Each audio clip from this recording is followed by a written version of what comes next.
There was a marker buoy floating 10 feet below the surface, and from it, a thin steel cable led into the murky green depths further down. Frank Hutchins followed the cable in a long, slow spiral, down out of the light, stopping every few yards to rest and let the pressure equalize. The water was soupy warm until Hutchins got down about 20 fathoms, where the hot Arabian sun no longer penetrated. It began to grow dark. Hutchins, clinging to the cable, unhooked the underwater floodlight from his belt and aimed it downward as he continued his dive. A couple of convict-striped sops and a whole school of sargasses came gliding over to investigate the light. Some of them poked up to Hutchins' glass face mask and stared in at him. But the American skin diver wasn't interested in fish. He was interested in what he would find at the base of the cable. Then he saw it. A square-looking shadow among the sea fans and coral of the bottom, 40 fathoms down, half obscured by the waving dark green fingers of ocean foliage. Hutchins cut loose from the cable, his rubber-flippered feet thrashing out to propel him down over the last few fathoms. Then he was crouching by the squarish object, which was covered with a light crust of barnacles and young coral. He drew the short crowbar from the sheath at his belt and banged the object with it. Some of the crust came loose. Underneath was rusted metal, about the size and shape of a GI footlocker. It was one of the chests. This was deep water, deeper than Hutchins had ever tried before. He sucked evenly at the plastic mouthpiece of the flexible hose drawing oxygen from the tank on his back, and peered around him trying to spot the remaining 2 chests. He couldn't see them. Never mind, they'd be nearby. He jammed the crowbar into the padlock that fastened the chest and yanked. The lock broke open, the lid was stiff, and he pried it loose all around with the crowbar. Then he lifted. This was really it. Bars of gold, stacked in neat piles within, more than he could count. They shone dull bright in the dim light that filtered through 250 feet of water from the surface above. Jammed between them, Hutchins could see some flat gold plate, some canvas sacks, and a couple of oblong shapes, also wrapped in canvas. Probably the platinum bars. So it was true. Here he was at the bottom of the Indian Ocean, somewhere in the Gulf of Aden, between Arabia and Somaliland, and he had found the lost $10 million plunder of Field Marshal Rommel's Africa Corps. Hutchins stared through his face mask at the contents of the chest. 1/6 of this was his, a cool $1,500,000. Give or take a few thousand for expenses and the cost of illegal marketing. As for the rest, it belonged to Dr. Hans Frobel and his 4 fellow Germans, who were waiting up there on the surface. Hutchins grinned. He could just see them hanging over the edge of the boat, peering down into the green depths, nervous as a bunch of mother hens. The diver shut the lid, made a few brief circuits around it, and soon discovered the other 2 chests not far away. He didn't bother opening these. He had a long way to go back to the surface, and he would have to come up real slow. It was time to get started. A dozen fathoms from the bottom, clinging to the buoy cable for a guide, Hutchins began to make out the dim shadow of the boat floating on the milky green surface above. He kept his eyes on it, moving steadily upward. And then, suddenly, he couldn't see it anymore. In its place was another shadow, a lot closer to Hutchins, a shadow easily as big as the boat. It was moving, drifting softly and deliberately with the characteristic slow, lazy motion of a big fish that's just nosing around. Frank Hutchins froze on the cable. He knew that kind of shadow very well. He had seen it many times before, since he first began skin diving in the Persian Gulf back in 1948. But he'd never seen one as big as this. For a second he thought he could be mistaken, that the huge shadow might be a cloud moving across the sun and the sea. But then it moved again, nosing down, and came into sight. A monstrous, sinuous shape, glowing dirty white in the dim light, a hulking ton of lightning-quick muscle with a cavernous mouth that looked 4 feet across. This was no cloud. Frank Hutchins was trapped over 100 feet down by the biggest damned Makos shark that ever lived. The road that led Hutchins to a shark-guarded $10 million sunken treasure began in the U.S. Navy during World War II. That was where Hutchins, a rangy redhead from Missoula, Montana, first crammed his 6'3" frame into a rubber frogman suit and began to learn the fine points of imitating fish. In the underwater demolition teams, Hutchins also learned a good deal about explosives. After his discharge, he put this knowledge to use working in the Texas oil fields. In 1948, he signed up as an explosives man with an oil company in Kuwait and shipped out for the Middle East. Kuwait is a chunk of desert about the size of Rhode Island up at the head of the Persian Gulf. It is the richest petroleum area in the world, but also the hottest, and veteran oil men shun the place. Only novices like Frank Hutchins sign up to work in Kuwait. Novices and old-timers who can't work elsewhere, like Dr. Hans Froebel. Froebel was a crack petroleum geologist with an Austrian passport and Heidelberg-type dueling scars. He lost a hand somewhere between Tobruk and El Alamein in World War II. That was all anyone in Kuwait knew about his personal history. Froebel wasn't very friendly. Between working shifts, Frank Hutchins spent a lot of time swimming in the tepid waters of the Gulf, mostly because there was little else to do, and because even the lukewarm, oil-stinking seawater was just a little cooler than the furnace-like air on shore. When the former Navy frogman got the idea of sending to France for a skin diving outfit, he soon became one of the wonders of Kuwait, attracting crowds of camel-born Arabs who came to watch him cavorting in the water with his flippers, face mask, and twin shoulder-slung oxygen tanks. Another interested spectator was Hans Froebel. He was not a swimmer because of his missing hand, but Hutchins noticed that the Austrian was a constant observer whenever he went skin diving. Froebel also began to grow more friendly toward the young American. One day in March 1950, in the bar of the Oilman's Club, which overlooked the Gulf, Froebel revealed what was on his mind over a round of cooling drinks. "You are going to leave soon, aren't you?" he said casually. "Back to France again." Hutchins nodded. Since coming to Kuwait, he'd spent all his 2-week leaves in Paris and the Riviera as a welcome change from the barrenness of the desert. He said, "All I want is an air-conditioned room, cold oysters, and iced champagne. Nothing hot but the blondes." Froebel laughed. "A worthy ambition, but I know a place much closer than Paris where you can have all these things." "Where's that?" "Djibouti." The capital of French Somaliland, Froebel explained, lay at the southern entrance of the Red Sea, and was a favorite port of call for many ships passing through the Suez Canal. "It is a place where anything goes, Hutchins. Gambling, fine hotels, many European girls, elegant restaurants. I'm going there myself in a few weeks. I have friends in Djibouti. Why don't you come along?" It sounded fine to Hutchins. At the same time, he had no reason to wonder why frozen-faced Froebel had suddenly turned so friendly. And the American didn't find it suspicious when his newfound friend suggested that he take his skin diving gear along to Djibouti. It seemed like a reasonable suggestion in view of his known fondness for the sport. Djibouti was all the Austrian had promised, and more. His friends turned out to be a quartet of stolid, desert-bronzed Germans, who were introduced as Helmut, Franz, Dieter, and Paul. No last names. They were getting into early middle age, but looked remarkably fit, and seemed to know everyone worth knowing in Djibouti. For Frank Hutchins, their most important acquaintance proved to be a saucy-eyed blonde named Suzette, with a mouth like Brigitte Bardot and figure to match. She took charge of the American on his first evening in Djibouti, and stuck with him, day and night, for the next 6 days. Hutchins found it no sweat. He was having all he could handle of air-conditioned roomed iced champagne, oysters, and Suzette.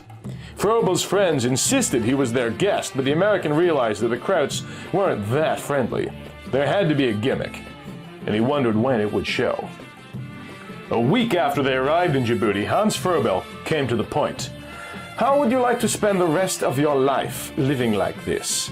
Hutchins looked at him carefully. Froebel wasn't joking. "What do you mean, Hans?" "I mean there's a way for you to make over $1 million, if you want to." The American laughed. "Oh, sure. Me and Onassis. I'm serious, Frank. There's a reason I invited you to Djibouti. You can become a rich man. All of us can be rich, if you'll cooperate." "Like what?" "You would simply have to find something for us underwater." Hutchins lit a cigarette to hide his excitement. "I'm listening, Hans." Dr. Froebel leaned forward earnestly. "Frank, he said in a low voice. "Have you ever heard the Lost Africa Corps treasure?" "Sure," said Hutchins. "Who hasn't?" "Tell me what you know about it," Froebel said. "It was a well-known story," Hutchins said. "Back in 1943, when Field Marshal Erwin Rommel's Africa Corps was beating a hasty retreat out of North Africa, a special detachment called the Deis and Mr Commando, DSK, systematically looted the homes and bank vaults of wealthy Tunisian and Algerian civilians. Every major German military grouping had an attached DSK, charged with protecting all valuables found in occupied areas for the glory and wealth of the Third Reich. The Deis and Mr Commando, the Africa Corps, was more successful than most. It appropriated gold bullion, platinum, jewels, coins, and precious art objects, estimated at between $15 million and $20 million. This plunder was shipped out to Italy as the Germans retreated from Africa. The Allies invaded Sicily and the Italian mainland. On September 16, 1943, having landed at Salerno, they were fighting their way toward the important German naval base at Castellammare di Stabia, south of Naples. The Germans began to evacuate Castellammare. One torpedo boat was commandeered by a certain Colonel Doyle, who appeared at the dock in a truck carrying 4 large and obviously heavy crates. With Doyle were 4 other officers of the DSK. The crates, which contained the bulk of the DSK's African plunder, were loaded on the torpedo boat. An enlisted bosun, Peter Fleig, was the highest-ranking crew member aboard at the time, and Colonel Doyle ordered him to cast off and make for Corsica. There, he said, the crates would be transferred to a convoy heading for safety in Genoa. The torpedo boat reached the Corsican port of Bastia on the morning of September 17th, just as the departing convoy was being blasted by American bombers. As an alternative, Doyle told Fleig to put into a sheltered cove. There, after taking bearings on certain landmarks to determine the site, Doyle had the crates dumped overboard. When it was done, the boat proceeded toward La Spezia in northern Italy. Hardly had they landed there when the Gestapo arrested the 5 DSK officers and the crew of the torpedo boat, including Peter Fleig. All were closely interrogated and tortured, the Gestapo believing that Doyle and the rest had dumped the crates in a conspiracy to recover them for themselves after the war. When the arrested men refused or proved unable to disclose the location of the sunken booty, Doyle and the DSK officers were shot by a firing squad. Fleig and his fellow crewmen were court-martialed and sent to the Russian front. Only Peter Fleig survived the war.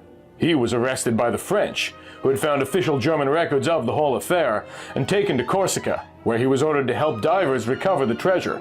For weeks, Fleig stalled his captors, claiming he didn't remember the exact bearings or that landmarks had disappeared. Finally, Fleig himself vanished. A few years later, from a secret hideout somewhere in Europe, Fleig contacted a Marseille lawyer, Charles Cancellieri. The German offered to lead an expedition to the treasure and split the proceeds if Cancellieri would finance the arrangements. The lawyer agreed, but he died a few weeks later, and so the last link to Fleig and the multi-million-dollar Rommel booty was lost. This was the story as Hutchins had heard it, and as he recounted it to Hans Froebel that day in Djibouti. When the American finished, Froebel was grinning. "A marvelous story, even if I say so myself," he exclaimed. "Too bad it isn't true." "How do you know?" Hutchins asked. "Because I created the Fleig story," Froebel said. "The Rommel treasure was never sunk off Corsica. It's right here in the Gulf of Aden." "What about Colonel Doyle and Fleig?" "They never existed. Here's what actually happened." In 1943, Froebel said, he was a Deis and Mr Commando lieutenant colonel stationed in Libya. When the British 8th Army routed the Africa Corps at El Alamein, Froebel and 4 friends, the same 4 who were now their Djibouti hosts, conspired to desert, taking with them some of the loot which had been collected by the DSK in Africa. On the night of March 20th, 1943, they commandeered 2 half-trucks and started southwards across the trackless Libyan desert. With them in the half-tracks were 3 crates containing nearly $10 million in plundered gold bullion, coins, and platinum bars. They traveled only at night, both to avoid the heat and escape detection. The Allies were flying constant patrols over the desert, and we were sure that our own Germans would be looking for us. It was a harrowing journey, over 650 miles of waterless, treeless dunes, until the 5 Germans finally arrived in the remote Tibesti Mountains on the frontier of French Equatorial Africa. There, they ran out of fuel.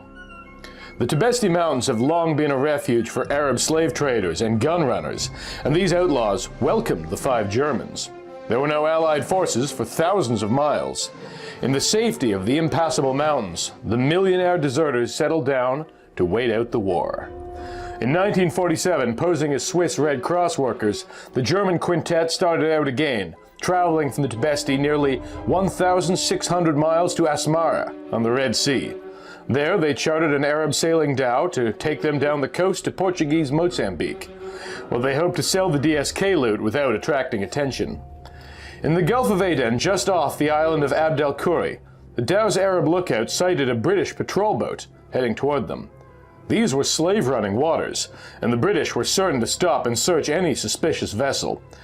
We knew we couldn't let them find the gold on board, Froebel recalled. There was only one thing to do: dump it. The 3 chests, too heavy to be stowed below, were lashed on the dhow's deck. Working swiftly, the Germans attached a length of cable to one of them with a small buoy at its upper end, and dumped all 3 crates over the side. From a marine chart, we saw that the bottom was about 40 fathoms at that point. We deliberately shortened the cable so that the buoy would float below the surface, to guide only those who knew where to look for it. Then, just as the British launch came alongside to search us, we took 3 visual bearings on Abd el-Khoury Island. That marked the site for us. The British left, having found nothing. But since the dhow carried neither diving nor hoisting gear, the Germans could only return to Asmara. Hutchins was silent a while after Froebel finished this account. Then he asked, "Have you tried to recover it since?" "No. It's taken us this long to raise cash for a suitable boat and equipment. And we had to find a diver who could be trusted." "Me?" Hutchins grinned. "You." "You haven't explained the story about Flieg in Corsica. I've heard it a half-dozen times in France." "What was that all about?" Hutchins asked. The French government knew, Froebel explained, that most of the Africa Corps loot from North Africa had never been accounted for. To throw the French off the trail, he had invented the whole Flieg story. In Rome, 2 years ago, I met an American newspaperman. He printed the Flieg story verbatim, and several magazines picked it up. "Weren't you afraid he'd check it?" The Austrian laughed heartily. What could he check? Colonel Dahl was supposed to be dead. The mysterious Flieg was in hiding. The only character who actually existed was Charles Cancellieri, and I knew he had died a few months earlier. It was a story which sounded authentic, but which could not be traced. Hutchins nodded. "And now you're ready to go after the loot. The question is, are you ready to dive for us?" Froebel replied. "For $1 million, said Hutchins. "When do we start?" 3 days later, Hutchins and the 5 Germans in the boat they had bought for the expedition approached the southern shore of Abd el-Khoury. There was a good deal of jockeying back and forth as Froebel stood, sighting through a pylorus at some point on shore. Finally, the Austrian was satisfied he had the proper bearing. Maintaining a steady, slow course, the boat inched out on that bearing while Froebel swung the sighting instrument around to another heading. "Langsam, slowly, slowly," he crooned. "Now stop." He swung again to find the 3rd bearing. "Good. This is the place." Frank Hutchins stood on the fantail, the oxygen tanks on his back, the glass face mask poised on his forehead, flippers on his feet. Now, as the huge Mako drifted slowly nearby, Hutchins froze to the cable, praying the big fish hadn't spotted him. As long as he remained rigid, there was a chance the shark would glide on past and go on about its business. A minute or 2 went by, but the white, ghostly hulk was still there. It was not attacking, but seemed fascinated by the cable and the indistinct form of the man who clung to it. Again and again it passed within inches of Hutchins, swam past, then suddenly swerved and came back. It was as if the fish were really patrolling over the sunken treasure, guarding it with deadly efficiency. Hutchins swore he couldn't stay here forever, with his precious oxygen being used up. Nor could he risk shooting to the surface and dying of the bends. He had to get going, and slowly. Yet, if he moved... The big Mako was back, so close that its rough skin grazed Hutchins' leg. The American fought to maintain his steadying grip on the cable. If the shark came any closer, its sandpaper-like hide could rip his skin open like a knife. When that happened and the blood began to flow, the shark would go kill crazy. He had to get away from there. Suddenly, the water overhead seemed to explode in a burst of movement and muffled sound. Involuntarily, Hutchins jerked his head upward, in time to see the shadow of the boat move away in a mass of propeller-churned wake. The boat was leaving. Something was wrong on the surface. The man's movement aroused the shark. It came barreling in towards him, swerving suddenly, inspecting this strange object. Then, recognizing an enemy, the shark turned once more. Horrified, Hutchins watched it twist over on its back. The gigantic mouth came open, and the Mako charged. There wasn't time to think. Hutchins reached up and snatched the oxygen hose from his mouth. Turning to face the shark, he reached for the petcock on the tank behind him, twisted the valve. The oxygen shot out of the mouthpiece, burbling up in a stream of large, violent bubbles as it passed through the water. It looked like a silvery arrow that reached out to meet the big Mako shark, even as the brute lunged in on its back, deadly mouth poised to rip the man apart.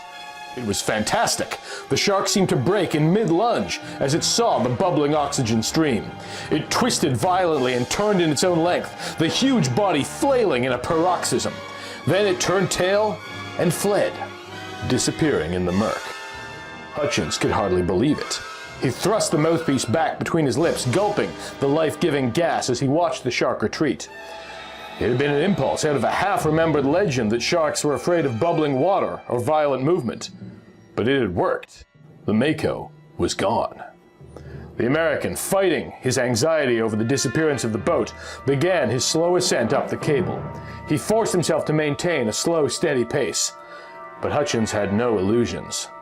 He knew the Mako would be back as soon as the fish realized he was unhurt. The oxygen gimmick might work once more, or twice. After that, the big fish would get smart, or the oxygen would give out. It was a race. The skin diver managed to gain 3 more fathoms before the Mako made its second charge. This time he was ready for it, sensing rather than seeing the sudden onrush of the gigantic hulk as it lanced at him out of the murk. Hutchins waited until he could see the gaping, voracious maw.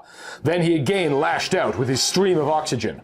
It was almost laughable to see that tremendous shape turn and run from the harmless bubbles. But Frank Hutchins didn't laugh. This could be his life.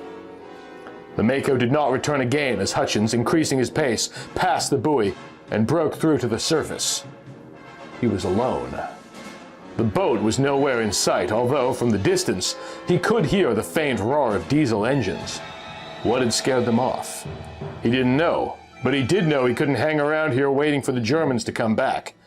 Not with that great shark mouth down below. And suddenly Hutchins realized that he faced still another enemy: exhaustion. He had been swimming for hours at depths he'd never tried before, and he was getting tired. Ahead of him on the horizon, he could see the tantalizing shore of Abd al-Khuri, about 5 miles away. 5 miles wasn't much for Hutchins normally, but now it seemed an enormous distance. He would never make it, unless he could find something to help him float. Then he remembered. The buoy. He took a deep gulp of oxygen, turned end over end, and headed down. In a few seconds, using the crowbar, B had pried loose the cable, and the buoy floated to the surface. Hutchins went up after it, slipped out of the oxygen tank harness, and started toward the distant shore, using the seaweed-covered buoy for support.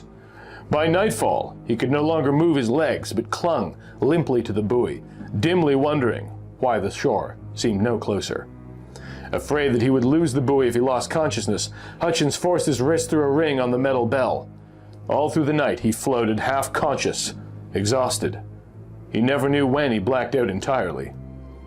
A British patrol boat found Hutchins the next morning, still clinging to the buoy nearly 15 miles at sea, where the strong offshore current had carried him. Taken to a hospital on the island of Socotra, he recovered consciousness to find himself under arrest. It developed that a British boat had surprised Froebel's craft while Hutchins was on the bottom. The Germans fled and led the British on a long chase out to sea. Finally, in an effort to stop the suspect boat, the patrol boat opened fire. Its second shot apparently hit Froebel's fuel tank, and the German boat exploded. 4 bodies were recovered. Hutchins told the British the true story. For several weeks, efforts were made to locate the spot where he had found Rommel's treasure, but they were fruitless.